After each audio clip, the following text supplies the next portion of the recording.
ओम नमो पार्वती पते नमः। हर हर महादेव। शिव पुराण रुद्र संहिता पंचम खंड 16वां अध्याय।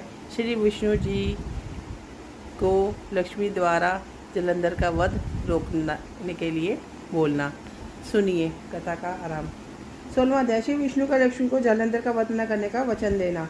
सनंद कुमार जी बोले, हे व्यास जी, इस प्रकार जब देवगुरु बृहस्पति ने देवताओं को युद्ध रोक देने के विषय में कहा तो सभी ने गुरु की आज्ञा का पालन किया।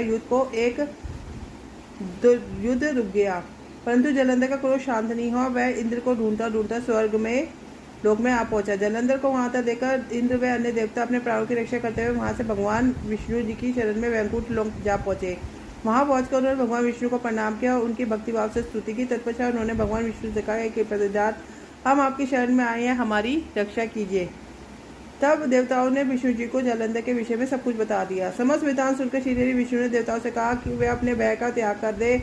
उन्होंने उनकी प्राण रक्षा का आश्वासन दिया और कहा कि मैं जलंधर का वध कर तुम्हें उनसे मुक्ति दिलाऊंगा। यह कहकर भगवान विष्णु अपने वाहन गरुड़ पर सवार होकर चलने लगे। यह देखकर देवी लक्ष्मी के नेत्रों में आंसू आ गए। बोली, हे स्वामी, जलंधर समुद्र देव का जातक पुत्र होने के कारण मेरा भाई है। आप मेरे स्वामी होकर मेरे भाई को क्यों मारना चाहते हैं? यदि मैं आपके प्रिय हूँ तो आप मेरे भाई का वध नहीं करेंगे।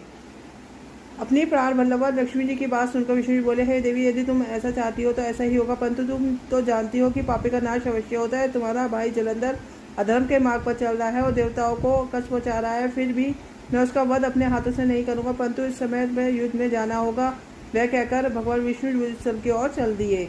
भगवान विष्णु उस स्थान पर पहुंचे जहाँ असुरराज जलंधर था। भगवान विष्णु को आया देखकर देवताओं में हर्ष और ऊर्जा का संचार हुआ। देव सेना अत्यंत रोमांचित हो गई। सभी देवताओं ने हाथ जोड़कर श्री को प्रणाम किया। भगवान विष्णु का मुखमंडल अद्भुत आभा से प्रकाशित हो रहा था। उनके दिव्य तेज के सामने दैत्य और दानवों का खड़े रह पाना मुश्किल हो रहा था। श्री हरि विष्णु के वाहन गरुड़ के पंखों से निकलने वाली प्रबल वायु ने वहां पर आंधी सी ला दी थी।